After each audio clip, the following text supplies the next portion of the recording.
বেছিকৈ আগুৱাই দিবা।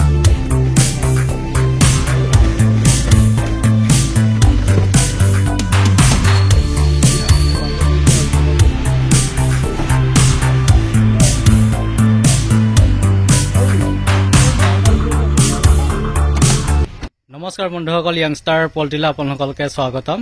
ফ্লড ড্ৰিংকাৰ ছেট ছাপ্লাই দিছিলোঁ ধলাজান চৈকটা মাজগাঁৱত, আৰু ইনষ্টলেশ্যন কমপ্লিট হৈ গ'ল। 2 দিন সময় লাগিলে গোটেই ছেটটো ইনষ্টলেশ্যন কমপ্লিট কৰোঁতে। আৰু ফাৰ্মখনৰ দীঘলটো কিমান আছে, বহলটো কিমান আছে দাদাৰ পৰা জনাম আপোনালোকক। আৰু গোটেই অল আছামৰ পল্ট্ৰি ইকুইপমেণ্ট ছাপ্লাই দি থকা হৈছে। এতিয়া ঠাণ্ডা কালিৰ কাৰণত গেছ বৰ্ডাৰ ওপৰত আপোনাৰ চিলিং মাৰিবৰ কাৰণে যোনটো HDP টিপাল সেইটো আপোনালোকে পাব। ফ্লড ড্ৰিংকাৰ ছেট ছাপ্লাই দি পেলাই আমাৰ ইয়াত ইনষ্টলেশ্যন কৰাই দিছোঁ। যিহেতু টেকনিচিয়ানৰ সৈতে প্ৰপাৰ ইনষ্টলেশ্যন কৰাই দিলে কোনো লিকেজৰ প্ৰব্লেম নাথাকে। সব চেক কৰি দিছোঁ। প্ৰত্যেকটো ফ্লড ড্ৰিংকাৰ ছেট মানে চেক কৰি দিয়া আছে। আপোনালোকে দেখাই দিছে পানী আছে, কোনো অভাৰফ্ল' লিকেজ নাই, আপোনালোকে দেখা পাইছে। আৰু কোৱালিটিৰ ওপৰত বস্তু ডিপেণ্ড কৰে। যদি ভাল কোৱালিটি প্ৰডাক্ট নহয় তেতিয়া অভাৰফ্ল' এই প্ৰব্লেমবিলাক আহে, আৰু কোৱালিটি যদি ভাল হয় তেতিয়া অভাৰফ্ল' লিকেজ এই প্ৰব্লেমবিলাক নাহে। আৰু আজিকালি যোনটো স্প্ৰিং আহিছে, নতুনকৈ আপডেট আহিছে স্প্ৰিংটো, সেইটো জিংক কোটেড স্প্ৰিং আহিছে এতিয়া ফ্লড ড্ৰিংকাৰৰ। সেই জিংক কোটেড মানে স্প্ৰিংটো আপোনাৰ মামৰ নাহে ক'ব গ'লে। আগৰ যোনবিলাক ফ্লড ড্ৰিংকাৰ ছেটত মানে স্প্ৰিং আহিছিলে এইবিলাক মামৰ আহি গৈছিলে। যিহেতু ফাৰ্মত মানে কেমিকেল ইউজ কৰা হয়, H2O2, এচাইটিক এচিড আৰু বিভিন্ন ধৰণৰ ভিটামিন চলোৱা হয়, এণ্টিবায়'টিক চলোৱা হয়। কেমিকেল ৰিয়েকশ্যনৰ ফলত আপোনাৰ স্প্ৰিংবিলাক সোনকালে বেয়া হৈ যায়। আৰু জিংক কোটেড যোনটো স্প্ৰিং আছে এই স্প্ৰিংটো সোনকালে বেয়া নহয়, আপোনালোকক জনাই দিছোঁ। আৰু ফাৰ্মৰ সকলোবোৰ ইকুইপমেণ্ট পাব আপোনালোকে। টাৰ্বো ফিডাৰ, জম্বো ফিডাৰ, ছাইডৰ আপোনাৰ বেৰানেট, হেক্সাজালি, ওপৰৰ চিলপলিন, ৱেলৰ কালাৰ। আৰু নতুনকৈ এটা এতিয়া পাল আহিছে, আপোনালোকক জনাই দিছোঁ। এইটো থাইলেণ্ডৰ কোম্পানী আহিছে নেক্সট। এইটো আপোনাৰ 120 GSM, 150 GSMলৈকে এতিয়া ছাপ্লাই দিছোঁ ফাৰ্মৰ ওপৰত লগাবৰ কাৰণে। আৰু এইটো আপোনালোকে যদি লগাই আপোনালোকে এই পালটো প্ৰায় মানে 8 বছৰৰ পৰা 9 বছৰ লাষ্টিং কৰিব। আপোনাৰ ৰ'দত বেয়া হৈ নাযায়, পূৰা 9 হয়। ৱেলৰ কালাৰ চিলপলিনটো যিমান দিন লাষ্টিং কৰিব এইটো সমানে লাষ্টিং কৰিব। যোনটো নেক্সট কোম্পানী যোনটো নতুনকৈ এতিয়া আহিছে থাইলেণ্ডৰ নতুন কোম্পানী, যিহেতু এইটো ছাপ্লাই দিয়া হৈছে, মাল যিহেতু ষ্টক ৰখা হৈছে আপোনালোকক জনাই দিছোঁ। অল আছামৰ দিয়া হয়, আপাৰ আছাম, লোৱাৰ আছাম। আৰু অসমৰ বাহিৰতো আমাৰ মাল ছাপ্লাই যায়। উৰিষ্যা ফালেও যায়, আপোনাৰ ৱেষ্ট বেংগল, কোচবিহাৰ এইফালেও যায়, আৰু অৰুণাচলতো আমি ছাপ্লাই দিওঁ। আৰু এতিয়া বৰ্তমান ঠাণ্ডা ছিজনৰ কাৰণে আপোনালোকে গেছ বৰ্ডাৰ লাগিলে গেছ বৰ্ডাৰ পাব। বুডিং কৰিবৰ কাৰণে আপোনালোকে ইলেক্ট্ৰিক বৰ্ডাৰ লাগে যদি ইলেক্ট্ৰিক বৰ্ডাৰ পাব। বুখাৰীও পাব আপোনালোকে, বুকিঙৰ মতে পাব বুখাৰী। খালী বুখাৰীটো আপোনালোকে বুকিঙৰ মতে পাব। কিন্তু গেছ বৰ্ডাৰ, ইলেক্ট্ৰিক বৰ্ডাৰ আপোনালোকে যদি অৰ্ডাৰ দিয়ে বা 2-3 দিনৰ পিছতে আমি ছাপ্লাই দি দিওঁ। আপোনালোকে লোকেশ্যনটো, আপোনালোকে এড্ৰেছটো দি দিব লাগিব, আৰু পে'মেণ্টবিলাক আপোনালোকে অনলাইন কৰিব লাগিব। আচ্ছা, অনলাইন পে'মেণ্টে লওঁ, আপোনালোকক মই জনাই দিছোঁ। আৰু এতিয়া দাদাৰ পৰিচয়টো দাঙি ধৰিব। নমস্কাৰ, মোৰ নাম শ্ৰী বিনন্দ হাজৰিকা। মোৰ ধলাজান চৈকটা মাজগাঁৱতে ঘৰ। আপোনাৰ ফাৰ্মৰ দীঘলটো কিমান আছে? মোৰ ফাৰ্মৰ 70 ফুট দীঘল আছে, আৰু ভিতৰে 22 ফুট বহল। 22 ফুট বহল আছে। আপোনাৰ এতিয়া ফাৰ্ম কৰা কিমান বছৰ হ'ল? মোৰ ফাৰ্ম কৰা এতিয়া 3 বছৰে হ'ল। আৰু 3 বছৰ হ'ল। কি কোম্পানীৰ আণ্ডাৰত কৰি আছে এতিয়া? মইতো স্বস্তিকত কৰি আছিলোঁ। স্বস্তিকত কৰি আছে ন?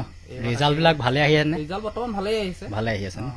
এতিয়া পানী দিয়াৰ ক্ষেত্ৰত যথেষ্ট কষ্ট হয়, সেইকাৰণে অট'মেটিক কৰি লৈছে ফ্লড ড্ৰিংকাৰ ছিষ্টেম।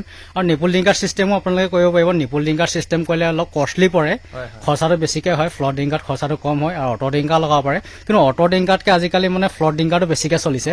যিহেতু ফ্লড ড্ৰিংকাৰটোত মানে ইয়াত চাইজ আছে আপোনাৰ 100 ml, 200 ml, 300 ml, 500 ml, 750 ml আৰু 1 লিটাৰ এনেকৈ ফ্লড ড্ৰিংকাৰ কাপ পায়। আৰু সৰুতে চলাবৰ কাৰণে 200 ml আৰু 150 ml কাপ ড্ৰিংকাৰ লগালে সৰুটো বুডিঙৰ পৰা চলাব পাৰি মানে। আৰু আপোনাক এতিয়া 750 ml আৰু ইফালে দিয়া হৈছে মানে এইটো 150 ml দিয়া হৈছে। 0 ডেজৰ পৰা আপুনি চলাব পাৰিব। 150 ml 0 ডেজতো চলাব পাৰিব। ডাঙৰ হ'লেও ডাঙৰ বাৰটো খাই মানে চলি যায় মানে, কোনো প্ৰব্লেম নাই। কিছুমানে অকল মানে 150 ml 200 ml লগাই মানে সৰুৰ পৰা ডাঙৰলৈকে চলাই দিয়ে মানে, কোনো প্ৰব্লেম নাহে।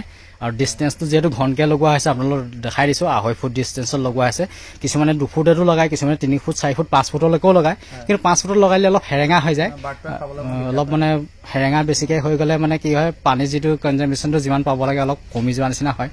ডাঙৰ ফাৰ্ম হ'লে লগাব পাৰে, প্ৰব্লেম নাই। যদি 200 ফুট 250 ফুট দীঘল হয় তেতিয়া মানে কি হয়, ফ্লড ড্ৰিংকাৰৰ পৰিমাণটো বাঢ়ি যায় যিমানে দীঘল ফাৰ্ম হয়। কিন্তু চুটি ফাৰ্মত যদি লগাব যায় 70 ফুট 60 ফুট ফাৰ্মত, তেতিয়া মানে 5 ফুট লগাবলৈ কোৱাণ্টিটিটো বহুত কমি যায়। সেই বাৰটো অনুপাতে মানে যিমানটো পানী পাব লাগে নাপাব মানে, সেই কোৱাণ্টিটি কমি গ'লে মানে দিগদাৰ হয় মানে ফ্লড ড্ৰিংকাৰত। আমানুল আছে, আৰু এজন আছে লগত আমাৰ টেকনিচিয়ান, তেখেত অহা নাই নম্বৰ ক'ব গ'লে। ডাঙৰ ডাঙৰ ফাৰ্ম হ'লে তেখেতো আহিব। আৰু আমাৰ ইয়াৰ পিছত কাম আছে, আপোনালোকক জনাই দিছোঁ। ইয়াৰ পিছত আমাৰ কাম আছে লখিমপুৰত আছে। লখিমপুৰ আমাৰ আৰু এসপ্তাহমানৰ পিছত আকৌ লখিমপুৰত ইনষ্টলেশ্যন কৰিব যাম। নিপুল ড্ৰিংকাৰ ছেট মানে বুকিং কৰি থৈছে, তেখেতক মানে ছাপ্লাই দি পেলাই লখিমপুৰৰ ঢকুৱাখানাত যাম। আপোনালোকক জনাই দিছোঁ লখিমপুৰ ছাইডো আমাৰ পল্ট্ৰি ইকুইপমেণ্ট ছাপ্লাই হৈ থাকে। লখিমপুৰ ছাইডতো আমি পল্ট্ৰি ইকুইপমেণ্ট পঠাই থাকোঁ।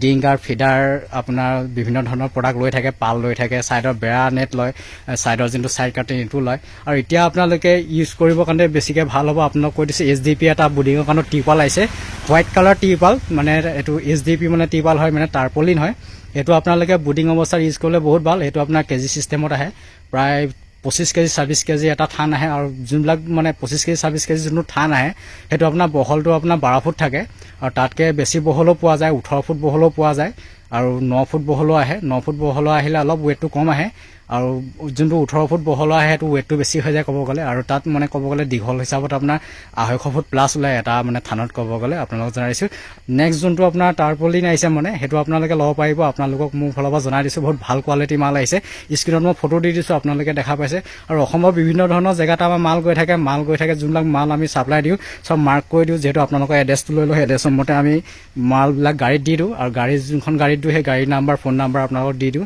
আপোনালোকে কণ্টেক্ট কৰি পেলাই ৰিচিভ কৰি ল'ব পাৰিব মাল আপাৰ আছাম ল'ৰা আছাম দুটা ছাইডতে আমাৰ মাল গৈ থাকে ভিডিঅ'টোতে আৰু এটা ইনফৰমেশ্যন দি দিছোঁ যিহেতু উইণ্টাৰ ছিজন আপোনালোকে এটা বুডিং অৱস্থাত বা আপোনালোকে ডাঙৰ বাৰ্থডে হওক কেনেকৈ অলপ মেনেজমেণ্ট কৰিব সেইটো কৈ দিছোঁ বুডিং অৱস্থাত যেতিয়া এতিয়া পোৱালি সোমাব আপোনালোকে ফাৰ্ষ্ট এটা কথা চবচে ইম্পৰ্টেণ্ট হ'ল আপোনালোকে কুহুমীয়া গৰম পানী ইউজ কৰিব আপোনালোকে 10-12 দিনলৈকে যদি কুহুমীয়া গৰম পানী ইউজ কৰিব পাৰে তেতিয়া ৰিজাল্টটো বহুত ভাল আহে ফাৰ্মখনৰ পোৱালিটোৱে পানীটো ইনটেক কৰে প্লাছ আৰু বেমাৰ নাহে ক'ব গ'লে যিটো ইকলাই প্ৰব্লেম আহি যায় নেমুনিয়া ফৰ্ম আহে CRD প্ৰব্লেম আহে এইটো পানীটো যদি বইল কৰি পেলাই নিদি পেলাই আপোনালোকে যদি ঠাণ্ডা পানী দি দিব তেতিয়া প্ৰব্লেমটো আহি যায় বুডিং অৱস্থাত আপোনালোকে টেম্পাৰেচাৰটো ভালদৰে বনাব আপোনালোকে 200 পাৱাৰ বাল্ব ইউজ কৰিব আৰু গেছ বৰ্ডাৰ ইউজ কৰিব পাৰে গেছ বৰ্ডাৰ ইউজ নকৰাসকলে আপোনালোকে ইলেক্ট্ৰিক বৰ্ডাৰ ইউজ কৰিব পাৰে টেম্পাৰেচাৰটো বুডিঙত ৰাখিব লাগে আপোনালোকক কৈ দিছোঁ 32 পৰা 34 ৰাখিব লাগে কিন্তু 34 বহুতে টেম্পাৰেচাৰ বনাব নোৱাৰে কিন্তু 32 বনাই দিলেও কমফৰ্টেবল ফিল কৰিব পোৱালিটোৱে দানা পানী ভালদৰে খাব বডি ৱেটটো আহিব যদি 30 তলত টেম্পাৰেচাৰ আহি যায় তেতিয়া কি হ'ব বডি ৱেটত মানে প্ৰব্লেম আহি যাব পোৱালিটোৱে দানা নাখাব পানী নাখাব থুপ ল'ব আৰু থুপ ল'লত কি হ'ব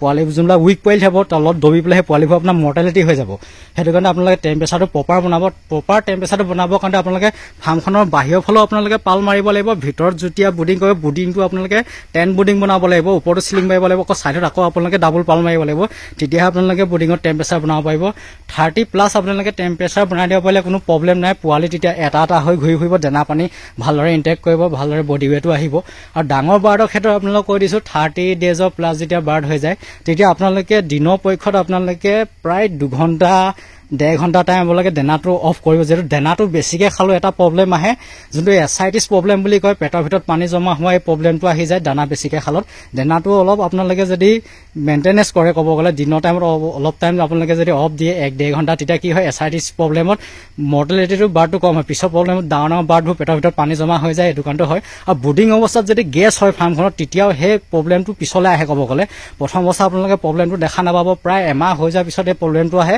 পেটৰ ভিতৰত পানী জমা হৈ লৈ পেলাই পেটটো ফালিলেও আপোনালোকে দেখা পাব হালধীয়া নিচিনা পানী ওলাব সেই পানীটো মানে পেটৰ ভিতৰত জমা হৈ যায় এমোনিয়া গেছটো মুৰ্গীটোৱে লোৱাৰ ফলত হয় বুডিঙত সেই বুডিঙত এমোনিয়া গেছটো হ'ব নিদিব এমোনিয়া গেছটো বেছিকৈ বুডিঙত হ'লে আপোনালোকে গম পাবই পোৱালিবিলাকৰ মানে চকুৱেদি পানী ওলাব পোৱালিবোৰ মনত ফূৰ্তি নাইকিয়া হৈ যাব মানে তেতিয়াই জানিব যে বুডিঙত গেছ আছে নাকত আপোনালোকক ধৰিব জনজনকৈ তেতিয়া আপোনালোকে কি কৰিব ছাইডৰ পালবিলাক ডাউন কৰি লৈ পেলাই ভুচিটো আপোনালোকে সদায় শুকান ড্ৰাই কৰি ৰাখিব তেতিয়া এমোনিয়া গেছটো কম হয় যদি পানী পেলাই বুডিঙত তেতিয়া মানে ভুচিটো সোনকালে মানে বেয়া হৈ যায় গেছটো বেছিকৈ হয় এমোনিয়া গেছ হোৱাৰ ফলত আপোনালোকক ক'লোৱে মই এছাইটিছ প্ৰব্লেম আহি যায় CRD প্ৰব্লেম আহি যায় এইকেইটা প্ৰব্লেম আহে এমোনিয়া গেছ বেছিকৈ হ'লত আপোনালোকে এমোনিয়া গেছটো নহ'বৰ কাৰণে আপোনালোকে ভুচিটো মানে মৰ্ণিং আৰু ইভিনিং 2 টাইম আপোনালোকে ৰেগিং কৰিব আৰু ঠাণ্ডাকালি পোৱালি অৱস্থাত আপোনালোকে মই ক'লোৱে কুহুমীয়া গৰম পানী আপোনালোকে খুৱাব আৰু ভুচিটো শুকান ড্ৰাই ৰাখিব আৰু পোৱালিটোক মানে ঠাণ্ডা পাব নিদিব পোৱালিয়ে ঠাণ্ডা পালে মানে পোৱালিত ইকলাই CRD আৰু নিউমনিয়া ফৰ্ম এইবিলাক আহি যাব আৰু আপোনালোকে এণ্টিবায়'টিকটো যেতিয়া পোৱালি আহিব 3 দিন আপোনালোকে প্ৰপাৰ এণ্টিবায়'টিক আপোনালোকে চলাই দিব 3 দিন 1 ডে 2 ডে 3 ডে এই 3 দিন চলাব লাগে